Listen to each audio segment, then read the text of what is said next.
player characters actually deserve to die and you are running the game? Do you indulge them or do you try to give them some kind of GM plot armor? How do you deal with this? Well, that's what I'm going to talk about in today's episode. Now, before I jump into this, I want to let you know that I have a story I'm going to share beforehand. A story where I'm kind of demonstrating how me as a player has gone into these types of situations and how they can happen, just to kind of demonstrate exactly the situation I'm talking about. If you do not want to hear me tell like a 5-minute story, you can just hit the card up here and you can skip ahead to the part of the video where I start to give the advice. But if you want to listen to the story, which is a good story, then you should continue watching. Okay. Now, I've been playing in William's game. Shout out to Dungeons and 20s. I've been playing Grom Izek, a lawful evil Minotaur bard who has this penchant for vindictiveness. Now, one of the interesting things about Grom is that he does not like for people to make light of him, make fun of him, make jokes at his expense. He really wants to be respected, especially by people who are like at peer level or below. But it's also true that he wants to be respected by his higher ups. And to a certain point, he has this, I would label it a self-destructive tendency to be angry when he does not get the respect he thinks he deserves, and even worse than that, he is vindictive about it. He wants revenge. He wants to get back at the NPCs who do not give him the respect he deserves. Now, there are 2 episodes where this has really become apparent in William's game. And the reason I'm drawing this out is because I want to give you an example of what I'm talking about.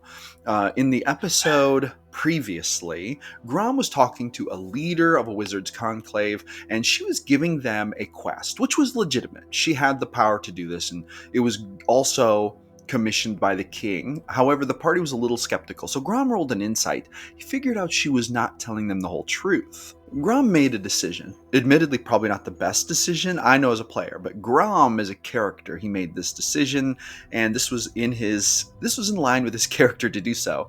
He decided to try to intimidate the truth out of her. Now, he is a champion of the local god, Ganache, the god of the orcs. Even though he's a Minotaur, he lives amongst the orcs, and he basically is assimilating into their society. But he believes that since he and the rest of the group were chosen for this great mission to be the chosen of Ganache, to go across the sea and fight in this war and represent the orc kingdom, he has come to believe that he deserves a certain kind of respect. And admittedly, outside of game, to me, Josh, I kind of feel like Grom expects more respect than he should be given, but this is part of Grom's nature. He is evil and he has a selfish bent, and so he is sort of out to get more credit than he might deserve. Anyway, he tries to intimidate the wizard, and in doing so, he pokes her in the shoulder as sort of an act of intimidation, which angers her greatly. She gives a bit of a lecture, and then the scene is really over. But later on, she sends a messenger to the orc of the group, Tarnik. He's a paladin, and she basically says, "Bring me the finger of Grom. He insulted me. I will have his finger as tribute, as a punishment, so he will know that he cannot try to intimidate me or touch me against my will." Now, this really actually made sense. In the story, this is not unexpected at all. And I, as a player character, I'm like, no, yeah, makes sense. Makes sense. It checks out. But Grom is Grom, with this evil kind of vindictive nature of his, he sees this as an affront. So what he does is he allows his friend Tarnik to take his finger, obviously, because his beef is not with Tarnik. His beef is with this wizard lady. And so he gives her the finger. And the reason he does it is because he's hatching this idea to get back at her. He's thinking to himself, okay, I called her out the first time, we're fine, but now she comes and she's wanting a finger. What does she think I am? I'm the chosen of Ganache. So he's got this idea. So he's plotting, okay, I'm going to use this against her somehow. And later that evening, when they went to this party where they were celebrating basically the launching of the first mission of the chosen group, the party, that there was an opportunity. She was there, the king was there, the leader of the entire wizard's conclave, who was an elf, was there. Now the orcs, they're pretty racist against elves, so Grom thought, ooh, what a perfect situation to make this orc wizard conclave leader squirm beneath the eye of this elven big conclave leader. Because the Wizards Conclave basically like exists across the whole world, but there is a conclave that leads the local wizards, but this elf chick, she was the leader of the conclave. So she was sort of like the superior of the orc lady that Grom had beef with. Now, this orc lady, during the party, she asked Tarnik for the finger, and he dropped it in her drink, and there was sort of a little scene, but not big enough to appease Grom. Grom wanted a scene to end all scenes. He wanted to make a scene of the scene, right? He wanted to be vindictive. He wanted to get her goat. So what he ended up doing was he ended up going to the elf, who was the leader of the conclave, introducing himself, being very charming, and then he, like, in the same breath, turned around to the orc wizardress, the one who had demanded that his finger be taken, and he made a big show to everyone, showing his digitless hand and basically saying, "Milady, I of course," flashes his fingerless hand, "I of course know that you demanded my finger as payment for what you saw as a slight against me. I realize that not being an orc might be offensive to you. And I merely wanted to ask, out of humility, is one finger of the chosen of Ganache enough for tribute, or do you require another? Because I would hate for the debt to go unpaid." Anyway, basically, he was trying to kind of like make it look like she was a xenophobe, make it look like she was a hater, make her look embarrassed in front of all of her peers who were other wizards and the leader of the conclave. With that being said, I know as a player that Grom is really asking for it. Grom has this idea that he might be able to get some kind of respect or justice from the situation, but the truth is, before she demanded his finger, next time she'll probably be demanding his head. Keep in mind that as a player, I'm not trying to be a goober. I'm not trying to put the GM in a weird situation or push the GM to, like, save a character who's begging to be killed. I'm actually trying to roleplay Grom according to Grom's personality. And the truth is, like all really good, great GMs, William is probably getting pushed a little bit toward a situation where there is a player character, Grom, who might actually need to die. He might actually need to die in game. Now, as a player, I kind of hope this doesn't happen, but because I love playing Grom, but I also know, if you're gonna push it hard enough as a player, you might get to the point where death is the next one with your number in game. And I realize that Grom, every time he interacts with this wizardress, he is inching himself closer to that line. So here's what we come down to for this, and here's the topic of the video, is what does a GM do when the player character really needs to die? If the player maybe doesn't want to see that character dead, maybe you as the GM are a little bit thinking like, man, I don't want to hurt the player's feelings. I don't want to eliminate this character. This character is fun, but also the situations in this game are lining up to be bad, whether they be cornered by a bunch of enemies, or, they're taking off the wrong people in powerful positions, or they're making decisions that are just putting them in more and more increasing trouble until it gets to the point where it's not even immersive anymore to spare them from dying. Like, you can only spare a character so much before it's obvious they have plot armor, and then immersion starts to break down. Hey, real quick, do your players ever do unexpected things? Do you ever find yourself thinking, what the heck, all my plans have gone to ruin? These players, as creative as they are, have just gone off on a tangent, and now I don't know what the heck is going on. If you ever feel this way, then I have the perfect tool for you. It's called the Ultimate Plot Randomizer. Ignite your campaign with endless adventure. This ebook contains 4 D100 tables, lets you random roll plot arcs on the fly. Roll on the hook table, the complication table, the climax table, and even on the wild and wacky table to add plot elements that your characters would never see coming. I give this ebook away for free to everyone who joins my email list. It's just my way of giving back and saying thanks to you and giving away a resource that, to be quite honest, I use nearly every single time I play and every time I session prep. If you want to get this ebook, all you have to do is join my email list. Link is in the description. If you sign up, you'll get an email autoresponder sent to you between a few seconds to 15 minutes after you sign up. The time tends to vary, so be a little tiny bit patient. It might take it like 15-20 minutes to show up in your inbox, and make sure to check your spam folder. But in that first email, the download link will be available. Click on it, download, print, boom, put with your stuff, never get caught without amazing plot arcs ever again. Roll random plot arcs for days and days and days. Your player characters will literally not be able to keep up with how many amazing plot arcs you're able to create, and thus you will never have an adventure go off the rails again. I'm kidding. They'll probably still go off the rails. You'll just be way more prepared. Like I said, link is in the description. Grab that. Don't miss it. All right, let's get back to the video. So how, as a game master, do you handle this? Well, this is a really good question. It's a hard question. And I'm just going to talk very honestly and frankly with you about this. So the first thing is, some players, usually more experienced players, understand when this is happening. So you can kind of rule out, them not understanding the rules of the game or something. We all know that in order to have an immersive game of D&D, that consequences need to be a part of it. And this isn't about the GM punishing players, or at least it shouldn't be. And I don't think that my situation with Grom and William's game is that at all. And I also don't think that that's ever the case for my players in my games. It's not a GM versus the players type of thing. It is the world is immersive and real.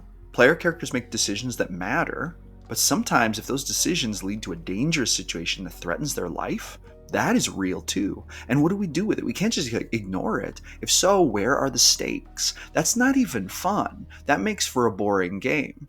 But at the same time, killing a player character in game for the GM is quite an event. Some GMs don't struggle with this, but some of them do. I personally have struggled with this in the past. I've killed so many player characters at this point as a GM that it doesn't faze me anymore. And all there is a little bit of a twinge of like, I regret that this has to happen, but I know it has to happen.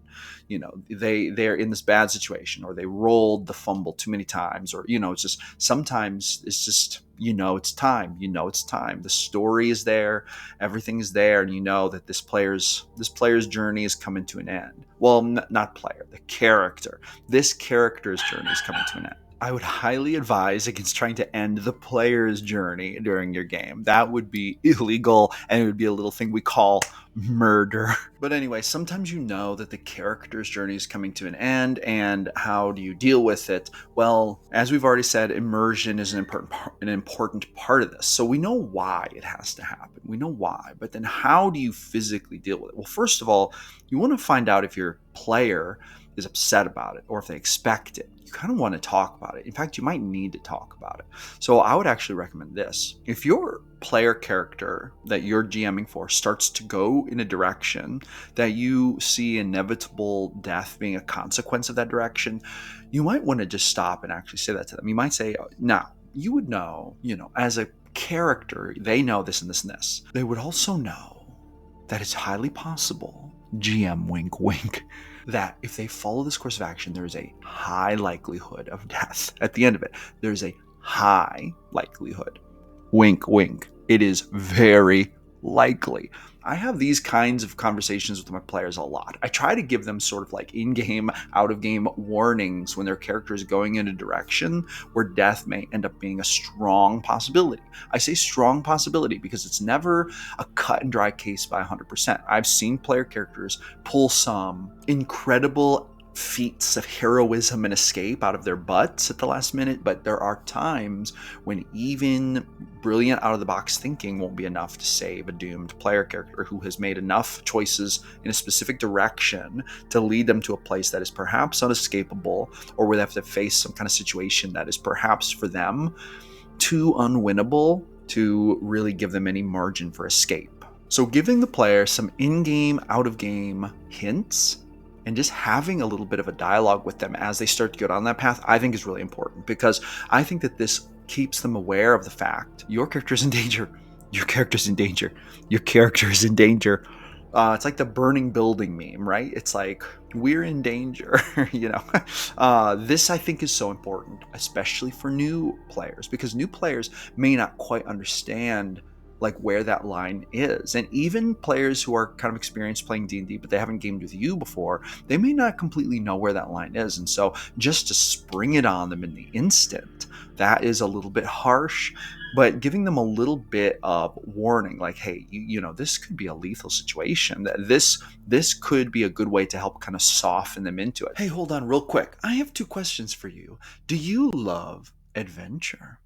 Do you love random roll tables? If so, then I have the perfect ebook for you. May I present the GM Philosopher's Ultimate Adventure Generator, 163 random roll tables on 310 printable pages governing nearly every aspect of adventure creation. If you love creating adventures and rolling on plat arcs to keep it fresh and new, then this is the ebook for you. Created in ultimate GM Philosopher fashion with random roll tables literally for days and days and days. You will be able to use this ebook to inject freshness into nearly every aspect of your adventure creation. Look at these chapters: selecting the adventure theme, defining the main quest, choosing the setting or location, identifying the main antagonist, determining key NPCs, generating obstacles and challenges, adding complications or plot twists, and more. And in every single chapter, there are all kinds of random tables. Let's take a look at chapter 1 just by itself. Selecting the adventure theme, we have an adventure genre table, we have a primary theme table, setting, environment, tone and mood, secondary theme,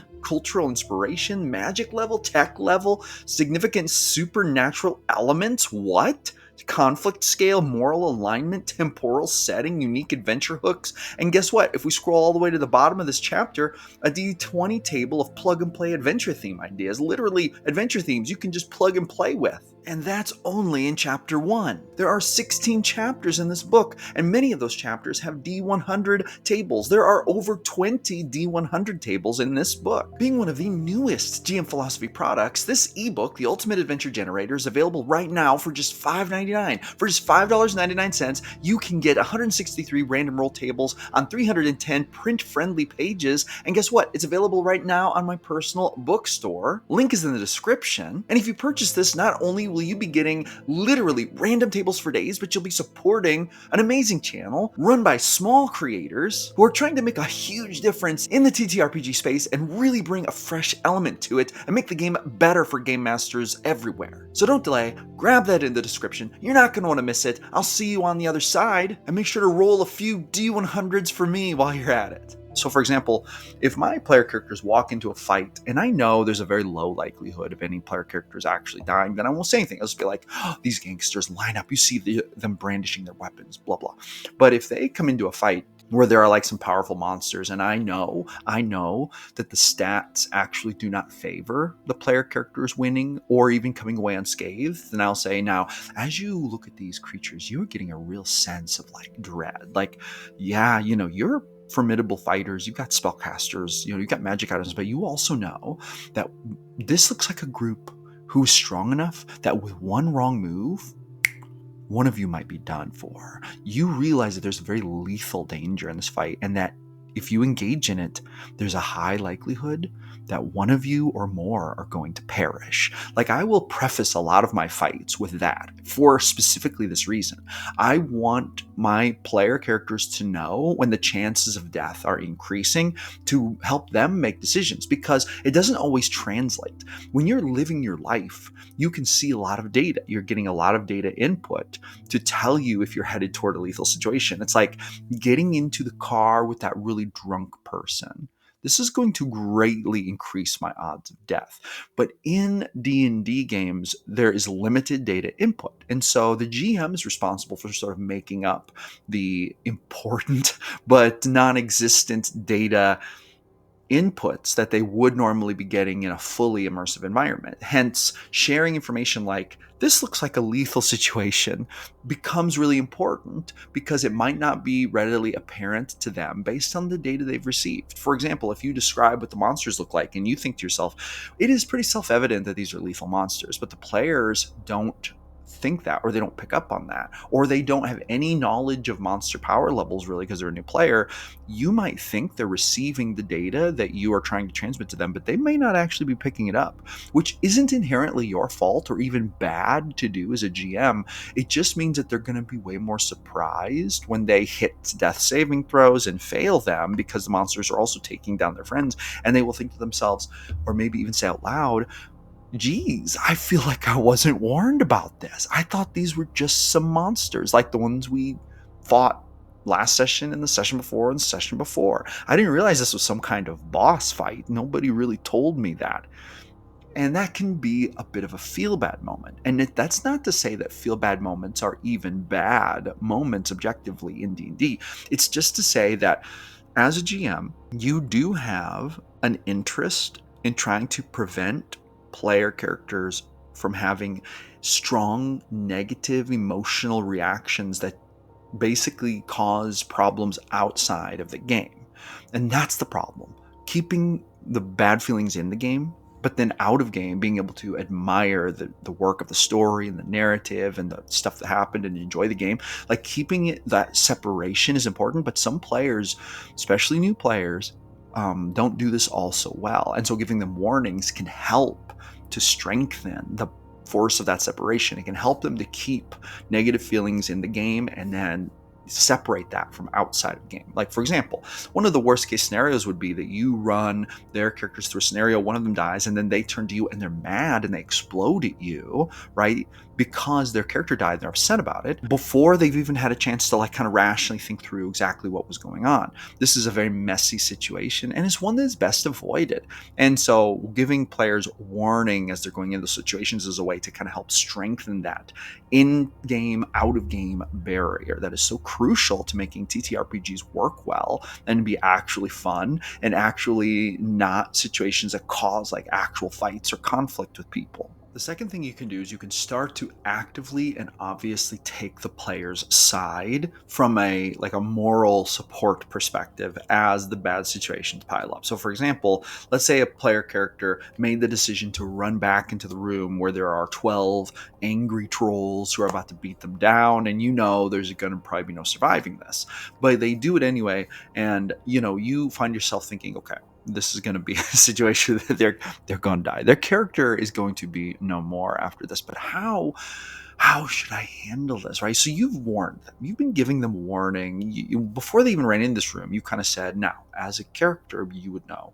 Running into that room with those trolls is the equivalent of leaping off a massive cliff. You know that once you step foot in that room and that door shuts behind you, there's going to be 12 massive trolls trying to just have the beatdown of their life on your body. And you realize that it will only take a couple hits. And so, I guess what your character is realizing is that this seems like the final chance to turn around.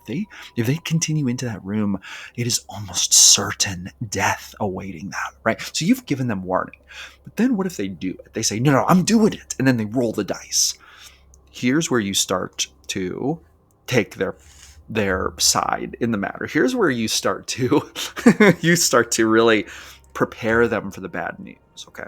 So from here, you say something like, so, your character, they see what's going on, but they make the choice anyway to run in there. Now, at this point, basically, you are going to document out loud every possible chance you can see to give them a way out. So let's say they go in there and then they start getting the beat down and then they say, I'm going to try to escape. But there's no escape because there's all the trolls. And you realize that there's going to be 3 attacks of opportunity before they even get to the door. And they're probably not going to survive even one of them. So here's what you say. You say, you're going to run back to the door. Okay, yeah, your character sees the door, sees it as escape. However, you also see that there are the 3 trolls there, and you would provoke attacks for opportunity if you ran past them. Let's look at the board and let me see if there's a way you could get to the door without provoking an attack of opportunity. Do you have like a fly spell prepared or anything? No, let's see. Do you have like a misty step or something like that? Do you have any kind of like dimension door spell or anything like that prepared that could allow you to like bypass the attacks of opportunity? You could take the disengage action. Is it possible? Let me see. Let me look at the situation. Would the disengage action protect you completely from all those attacks of opportunity? Let me see. In other words, you switch to a position where you kind of admit this looks bad, and you realize the player realizes this looks bad too. So now you are just arbitrating the rules of the game, but you're kind of taking the player's side, being like, let me see if I can help you brainstorm a way out of this, asking them what they have, like basically making it look like you really want them to survive and you're trying to help them. You're trying to do everything you can. And then if you do have to roll in the troll, you'd be like, oh man, I hate this, but that that troll would swing at you. Here we go. I hope it's low. Come on, fumble, fumble, and you roll. So basically, you're the biggest cheerleader for the player at this point. The whole roller coaster ride to their death, you're cheerleading them on, letting them know that you are on their side and that you want them to win despite the big bad odds. You must maintain the position of fair adjudicator, but you are hoping. You're doing everything possible you can without giving them plot armor to basically empower them to be able to escape. You can't swoop in and save the day for them, but you can work together with them to try to overcome the situation that you are trying to fairly adjudicate. And that's really the second tip, is be their cheerleader and hold their hand while the train crashes and burns and the character plot arc reaches a sudden and terrible end. At the end of the day, character deaths do happen in D&D. It's a fact of the game. There are rules for it. It just is how it is. Now, players may get upset about it. Players might get emotional about it. And it is kind of a sad thing. It is an emotional thing. Hopefully it doesn't cause a real life conflict at your table. Hopefully your players can say, yeah, no, I knew I was taking a risk. It's disappointing, but all right, let's roll up that new character. Or maybe you have a mechanism in your games to where there's a possibility their character could come back. In my games, I do have a couple layers of possibility. It's just that the players kind of have to jump through some hoops with their characters in order to bring them back. Sometimes they'll appear as a force ghost, and then they have to do certain things, and they're very limited in what they can do. And if it's worth it to the player to ride it out, they can bring the character back sometimes that way, or sometimes the party might be able to find a way to resurrect them. But barring those things, it might be time for new character sheet, and such is the way of D&D. Sometimes this is the way D&D shakes down.